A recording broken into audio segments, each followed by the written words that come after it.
the banking system part 2. I've got to unfreeze it so that you can actually see the right thing.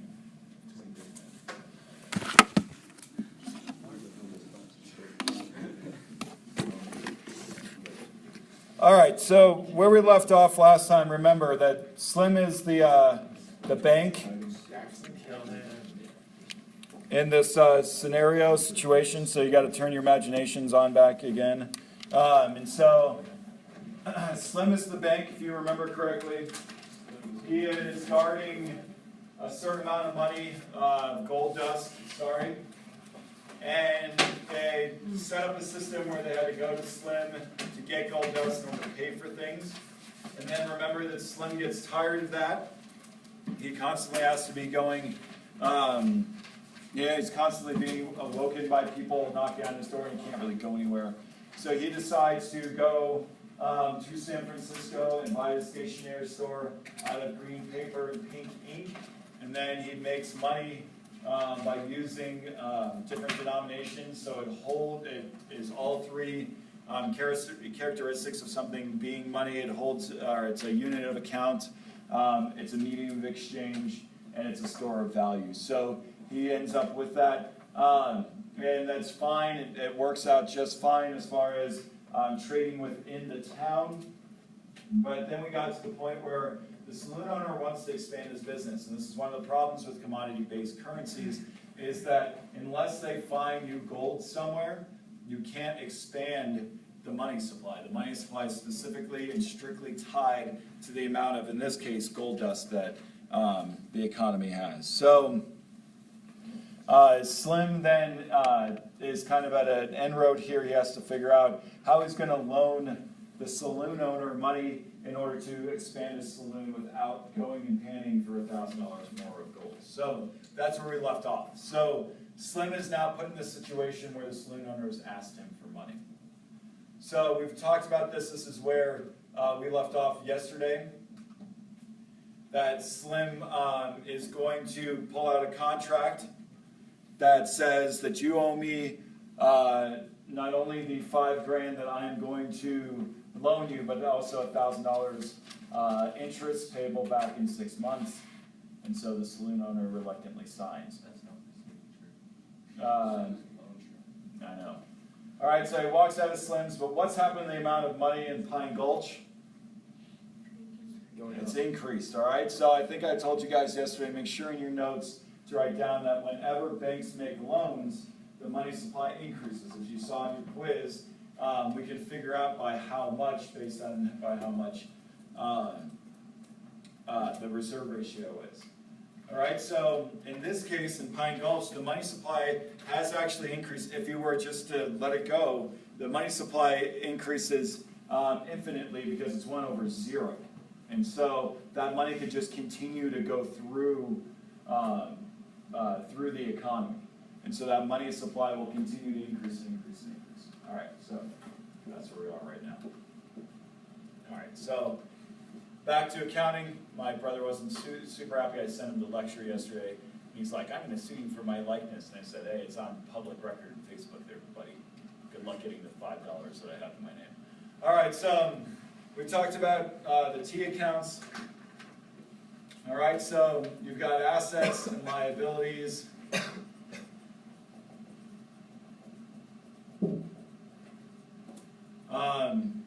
Then I've got to check to see where we were with the liabilities and assets on each side. So we had 30, back one. How much gold dust was in the Pine Gulch? 10,000. 10,000. All right, so we had $10,000 in assets right here, or 10,000 pounds, however you wanted to think of it, in gold and assets. And then you had $10,000 in receipts. All right, so now looking back at this T account, so you have the 10,000 on one side, 10,000 on the other. That's great. But you've got to also think, now that he's made the deal, he's now made $5,000 worth more, or in more of receipts. So where does that go? Where does that $5,000 go? You can take a guess, it's okay. Okay, so I have some assets, some liabilities. All right, so the receipts, does he possess the receipts when he hands them over to the saloon owner? No, remember, when somebody possesses something, it's their asset, meaning it's another person's what? Liability. So the $5,000 worth of receipts goes on the liability side. But who possesses the loan? The agreement? Slim does, so it's his asset. So the $5,000 in loans,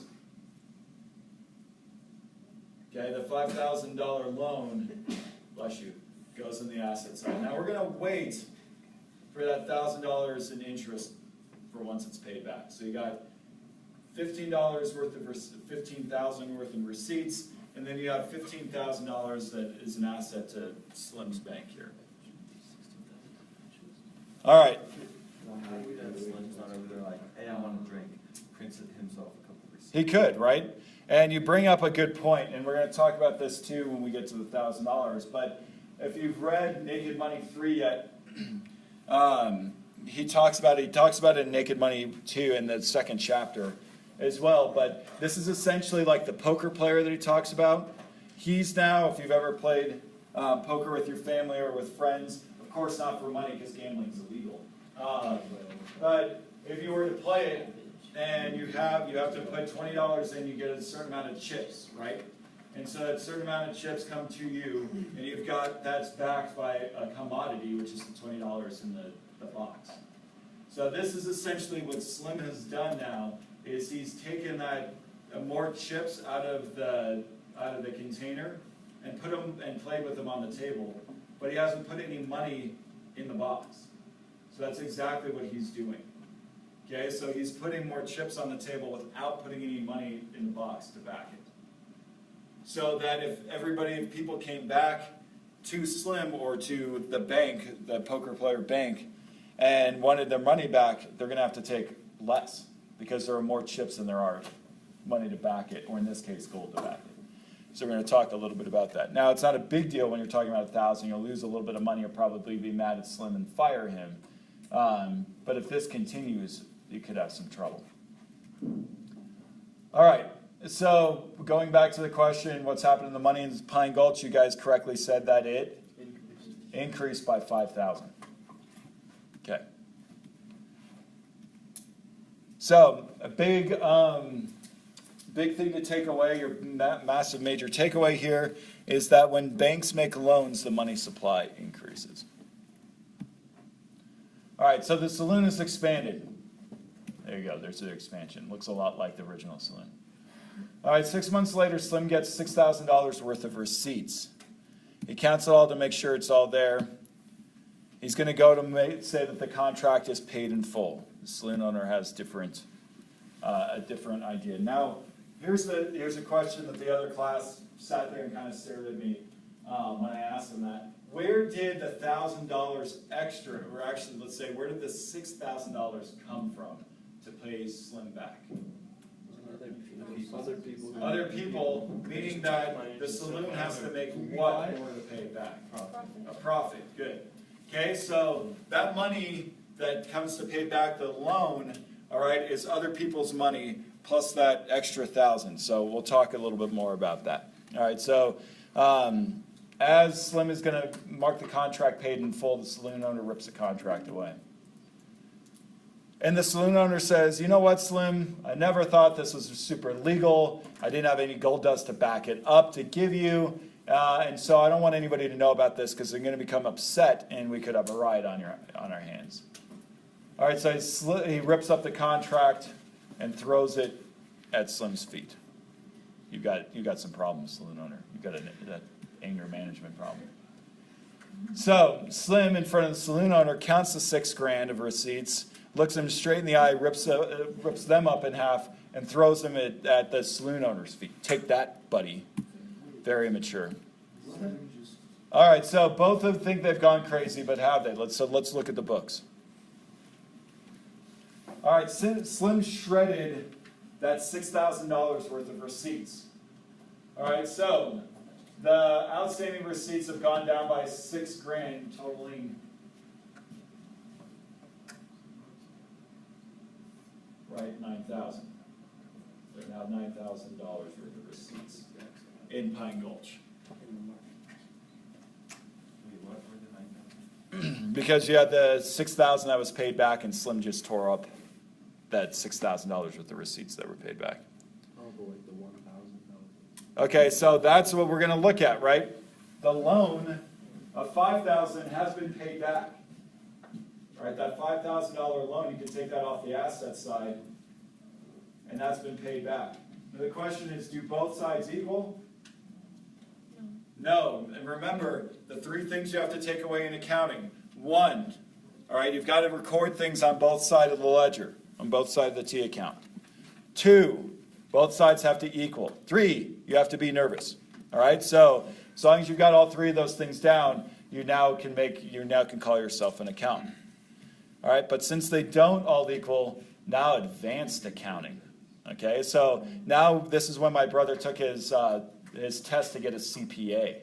Okay, so now he's more than just accountant. He's an advanced accountant, a certified public accountant. All right, so there's something that we call owner's equity.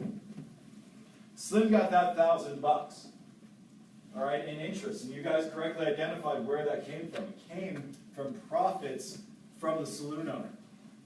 So Slim now owns essentially $1,000 of the saloon owners or other people's gold dust. So he has $1,000 in owner's equity. Okay, and it ends up going on the liability side of it. Wait, Yeah. okay, so Yeah. I owe Dax, technically. Yeah. 6,000. Mm-hmm. And so I gave it back and we both ripped up everything. Yeah. So then that 6,000 just disappeared. Mm-hmm. But why didn't Slim just like keep the money? So he could have, right? But if he wanted to continue, if he wanted it to have the gold back, he was going to have to rip up a 5,000 of it anyways, right? He's going to have to throw those receipts in the trash to make sure that it's backed by gold. So that $1,000 now is interest paid back then to him, to Slim, to Dax, right? So that $1,000 now, he ripped that up. But what is that $1,000 backed by? Gold dust. So now he gets to keep that $1,000 worth of gold dust. That transfers to him because it's the interest paid back. It was like what, like a bunch of citizens were paying for back. Exactly, right? So how does Apple repay its loans back to its bank? Through its profits. Okay, through its profits. So that, now again, we're kind of comparing two different things here, but that's essentially how the saloon owner, you, paid back the money was through $1,000 worth of profits. So Slim, in ripping up that extra 1,000, he's no worse off. All he's done now is he's going to transfer the gold, $1,000 worth of gold, into his pocket, specifically from the saloon owner. Okay, so that $1,000 now becomes owner's equity. So he doesn't need a receipt because he's got $1,000 essentially of the townspeople's gold. And so that's now they equal out. If Slim wanted to, could he reprint $1,000 worth of receipts and go and spend that? Yeah, he could, okay, because that interest was paid back to him. So he would, again, the town would be no worse off, but he owns technically $1,000 of the townspeople's gold. And again, it comes to the saloon owner because the saloon owner was making a profit. Yeah. So if owner's equity wasn't a part of it, then he would have increased the value of his notes because he took gold out of the equation. Yeah. Or he took 1,000 notes out of the equation, but because owner's equity is in the equation, then Yeah. because it's in there. Yeah. So as long as if he doesn't want to make the receipts for the $1,000 and he just keeps it in gold, he's fine. Because he technically owns that $1,000 worth of receipts that he ripped up. Now, if he wants to go out and spend it, he's going to have to make receipts for that, or he's going to highly deflate other people's money. Because he'll go with that $1,000 that now doesn't exist, or that $1,000 worth of receipts that doesn't exist. There's $9,000 dollars worth of money in the economy that everybody assumes is 10,000. So he's deflated the money if he doesn't remake new receipts. But that's assuming he wants to go out and spend that interest. He may want to just save the gold dust in his bank.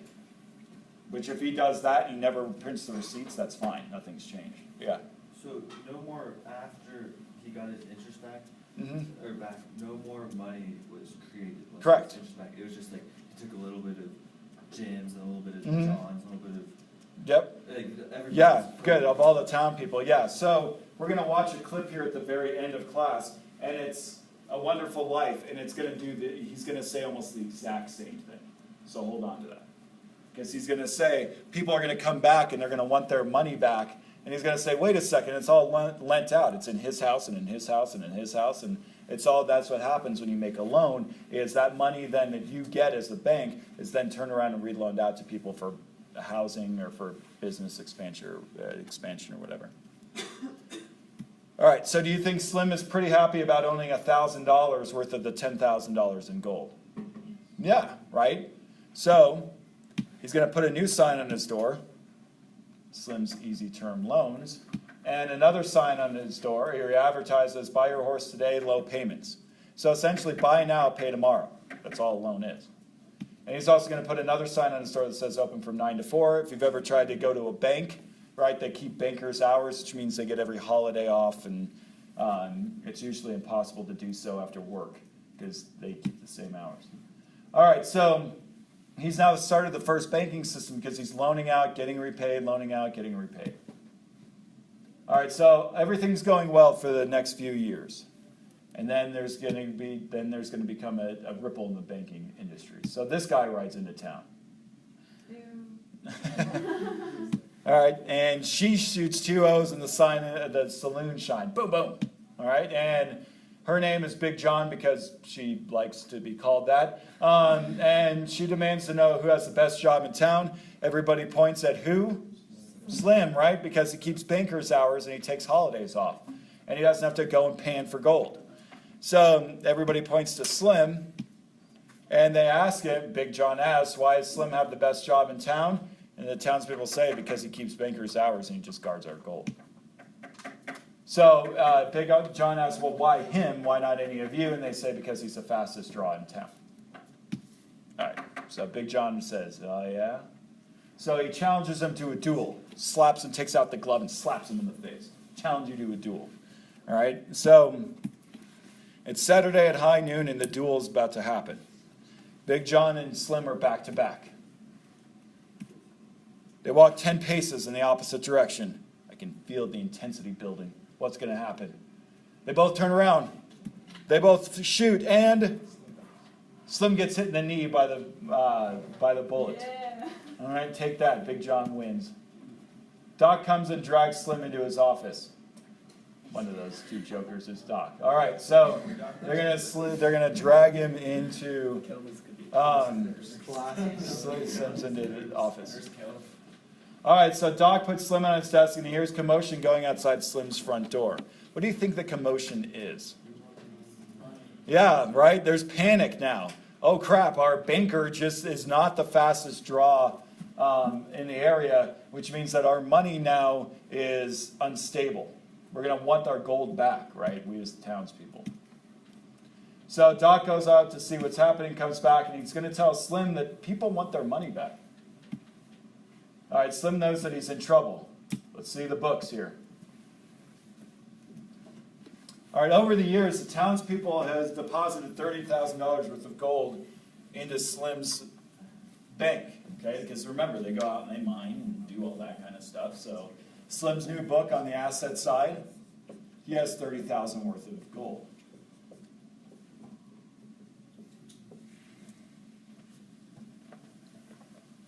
All right, but over the years, he's made $100,000 worth of loans. So the $100,000, remember, loans go on the asset side because he technically owns those loans. All right, then, with that, so he's got $130,000 in assets. All right, but while issuing the loans, he's put out $110,000 worth of receipts. Meaning, how much owner's equity does he have? 20? Both sides have to add up. You should be nervous. And as long as both sides add up, you know you're in good shape. So $20,000 worth of owner's equity. Okay, so that's how much Slim has in other people's businesses. So he has 20 grand in claims to other people. All right, so the townspeople have $110,000 worth of receipts and only $30,000 worth of gold dust waiting for them.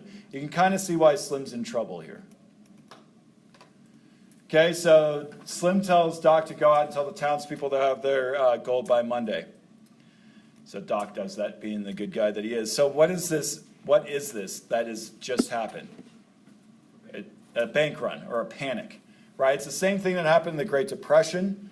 The stock market collapses. People go, oh, I need my money out. And they all run to the bank.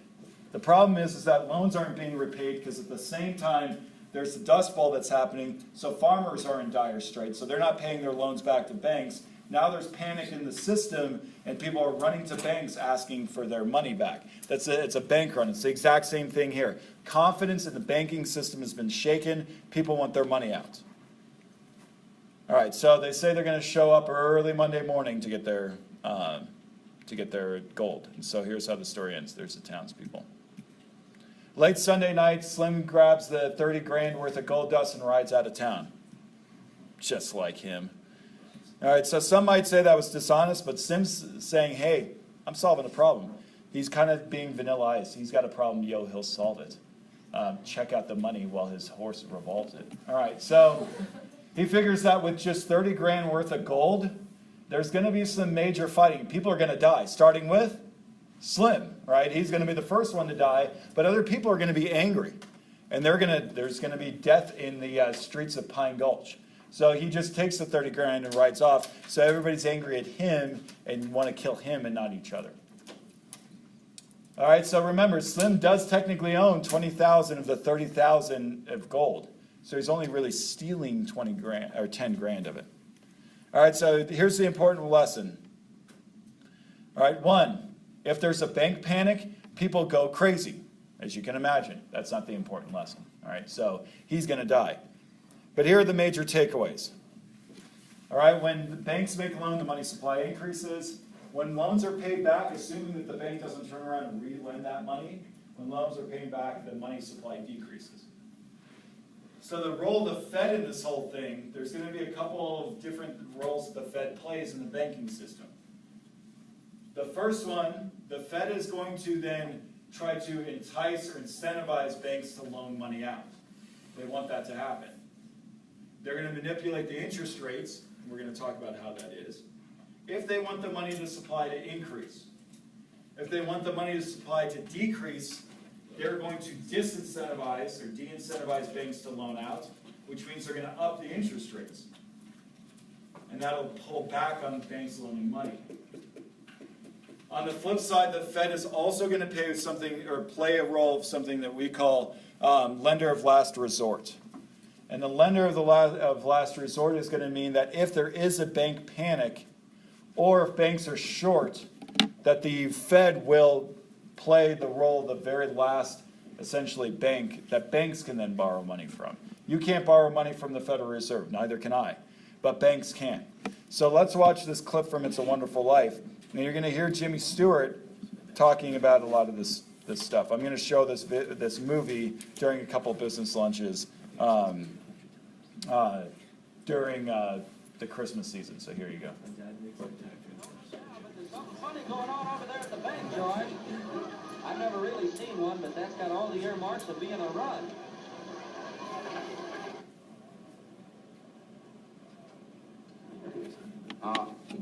Just remember that this thing isn't as black as it appeared.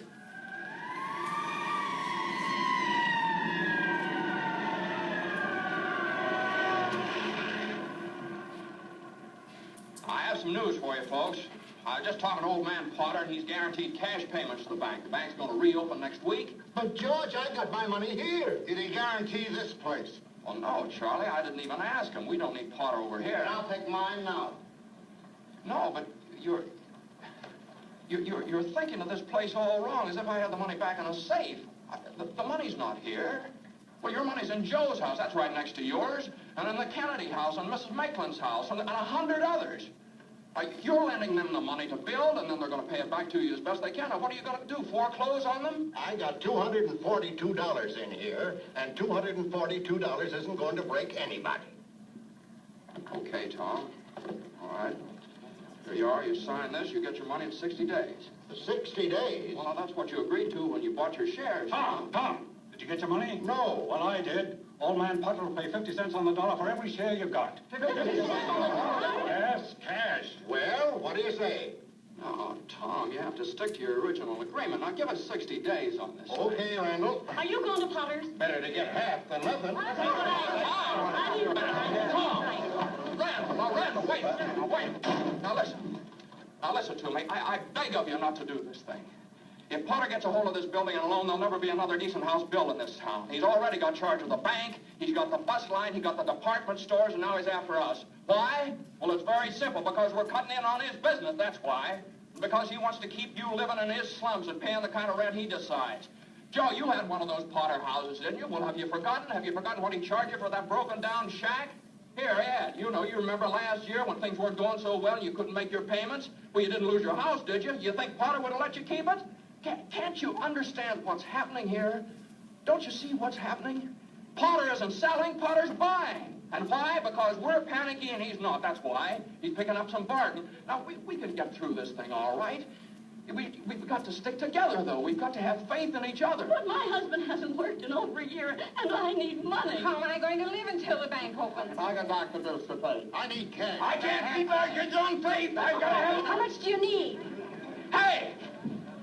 I got $2,000. Here's $2,000. This will tide us over to the bank reopens. All right, Tom, how much do you need? $242. No, Tom, just enough to tide you over to the bank. I'll take $242. There you are. That'll close my account. Your account's still here. That's a loan. Okay. All right, Ed. Well, I got $300 here, George. All right, now, Ed, what will it take until the bank opens? What do you need? Well, I suppose $20. $20. Now you're talking. Thanks, Ed. That's fine. All right, now, Miss Thompson, how much do you want? But it's your own money, Now, George. never mind about that. How much do you want? I can get along with 20, all right. $20. And I'll sign the paper. You don't have to sign anything. I know you. You pay it when you can. That's okay. All right, Miss Davis.